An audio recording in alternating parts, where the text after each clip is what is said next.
Hello everyone, welcome to my YouTube channel RN academy of excellence. So comment సెక్షన్లో చాలామంది అడుగుతున్నారండి, ఏ సబ్జెక్ట్కి ఎంతమంది అప్లై చేశారు, లైక్ కాంపిటీషన్ ఎంత ఉంది ఈ year, total number of applicants ఎంతమంది. సో ఇలాంటి క్వరీస్ అయితే చాలామంది అడుగుతున్నారు. సో వాళ్ళ కోసమని ఈరోజు ఈ వీడియో అయితే డెడికేట్ చేయడం జరుగుతుందండి.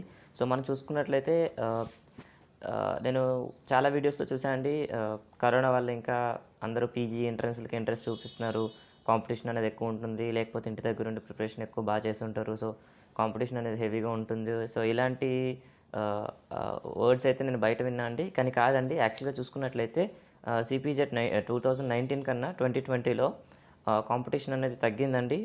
కొన్ని మెయిన్ సబ్జెక్ట్స్లో చూసుకున్నట్లయితే ఖచ్చితంగా కాంపిటీషన్ అయితే తగ్గిందండి. సో దాని గురించి తెలుసుకునే ప్రయత్నం చేద్దాం. సో ఇది చూసినట్లయితే ఈ ఇయర్ వచ్చేసి మొత్తం 51 సబ్జెక్ట్స్కి అరౌండ్ 85,850 స్టూడెంట్స్ అయితే అప్లై చేయడం జరిగిందండి.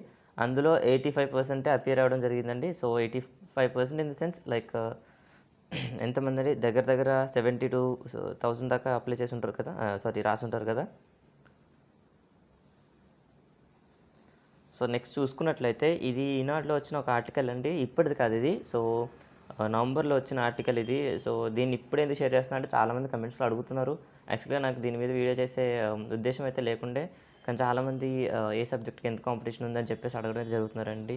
సో దానికోసం అని చెప్పేసి కొన్ని మెయిన్ సబ్జెక్ట్స్కి అయితే వీళ్ళు స్టాటిస్టిక్స్ ప్రొవైడ్ చేయడం జరిగిందండి. సో మనకి ఏ సబ్జెక్ట్కి ఎంతమంది అప్లై చేశారు అనే తెలుసుకునే దానికి ఓపెన్ సోర్స్ అయితే ఏమీ లేదండి. వెబ్సైట్లో కూడా మనకి ఈ స్టాటిస్టిక్స్ అయితే ప్రొవైడ్ చేయరు. సో అందుకని చెప్పేసి మనం ఈ పేపర్ ఆర్టికల్స్ చెప్తే వేరే ఏమీ యూజ్ చేసుకోలేము.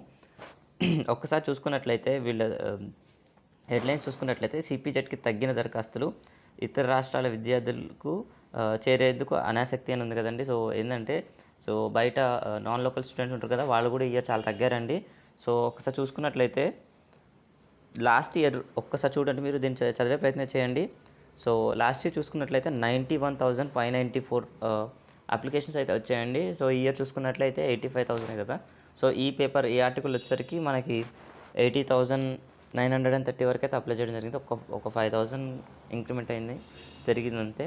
సో ఒకసారి చూసుకున్నట్లయితే ఎక్కువ మంది సిపిజెట్లో ఎక్కువ మంది స్టూడెంట్స్ రాసే ఎగ్జామ్ ఏదండి, ఎంకామ్ కదా. సో వాళ్ళ ఎంకామ్ చూసుకున్నట్లయితే లాస్ట్ ఇయర్ చూసుకున్నట్లయితే 10,632 స్టూడెంట్స్ అప్లై చేయడం అయితే జరిగిందండి. సో ఈ ఇయర్ చూసుకున్నట్లయితే 8,350 వరకు, అరౌండ్ ఒక 2,000 స్టూడెంట్స్ అయితే తగ్గారండి. నెక్స్ట్ అట్లానే రసాయన శాస్త్రం అంటే కెమిస్ట్రీనే కదండి. సో కెమిస్ట్రీ అయితే 8,179 స్టూడెంట్స్ అప్లై చేశారు లాస్ట్ ఇయర్. ఈ ఇయర్ చూసుకున్నట్లయితే 7,595 అండి. సో అరౌండ్ ఒక 500 స్టూడెంట్స్ అయితే తగ్గారు.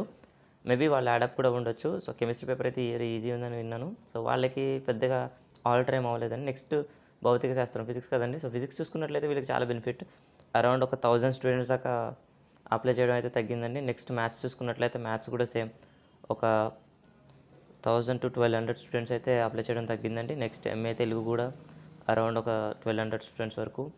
నెక్స్ట్ అట్లా ఎంబీఏ ఇంటిగ్రేటెడ్ కూడా 50% అయితే తగ్గారండి. So every year last year 572 అయితే ఈ ఇయర్ ఓన్లీ 244 కదండి. సో ఇంకొక మేజర్ ఫ్యాక్ట్ ఏంటంటే కంప్యూటర్ సైన్స్కి అయితే ఈ ఇయర్ స్టూడెంట్స్ పెరిగారండి. So last year 4,317 students apply చేస్తే ఈ ఇయర్ మాత్రం 4,845 అప్లై చేశారంటండి. ఇంకా నవంబర్లో వచ్చిన ఆర్టికల్ కాబట్టి ఇంకొక అరౌండ్ ఒక 500 దాకా పెరిగి ఉంటారు ఖచ్చితంగా. అయితే 5,000 కన్నా ఎక్కువ మంది ఉంటారు. సో కంప్యూటర్ సైన్స్ వాళ్ళకైతే కొంచెం కాంపిటీషన్ అయితే తప్పదు.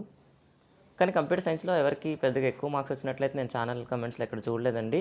సో మీరు కూడా హోప్స్ పెట్టుకోవచ్చు. సో దీనికి అంతటికీ రీజన్ కరోనా అని చెప్పి మనకు తెలిసిందే కదండి. కరోనా వల్లే ఈ కాంపిటీషన్ అయితే తగ్గింది. సో గర్ల్స్ అప్లికెంట్స్ గురించి మాట్లాడుకుంటే లాస్ట్ ఇయర్ 62% అప్లై చేస్తే ఈసారి 64% పెరిగిందంటండి. సో ఫైనల్గా కూడా సో ఎగ్జామ్ రాసే ముందు కూడా ఒక ఆర్టికల్ వచ్చింది, దాంట్లో కూడా 64% వరకు గర్ల్సే ఉన్నారని చెప్పడం జరిగింది. సో పీజీ ఎంట్రన్స్లో మాత్రం గర్ల్స్దే పై చేయండి ఎప్పుడు. సో వాళ్ళ నుంచి అయితే మనకి కాంపిటీషన్ తప్పదు. So that's all for today. నేను ఇంకా సిపిజెట్ గురించి ఏమైనా అప్డేట్స్ వచ్చినా నేను మీకు పోస్ట్ చేస్తూ ఉంటా. సో ఇంకొక విషయం ఏంటంటే, నేను ఇంతకుముందు కంప్లీట్ లిస్ట్ అనేది ఏ కోర్సెస్ ఏ కాలేజీలు ఉన్నాయో కంప్లీట్ లిస్ట్ అయితే చేయడం జరిగిందండి. కానీ అది 2016ది. సో లాస్ట్ ఇయర్ 2019ది అయితే నాకు లిస్ట్ దొరికిందండి. సో సపరేట్ పీడిఎఫ్స్ ఉన్నాయి ఎవ్రీ సబ్జెక్ట్కి. సో మీరు కామెంట్ సెక్షన్లో ఒక్కరు అడిగినా కూడా వాళ్ళ సబ్జెక్ట్ అయితే నేను ఖచ్చితంగా చేస్తాను అండి. మీకు ఏ సబ్జెక్ట్ మీద లిస్ట్ కావాలో మీరు కామెంట్ సెక్షన్లో నాకు చెప్పండి. ఖచ్చితంగా ప్రతి లిస్ట్ మీద ఒక్కొక్క వీడియో చేస్తా. సో నాకైతే మీ ఇంట్రెస్ట్ అయితే తెలపండి. So that's all for today. Thanks for watching my video.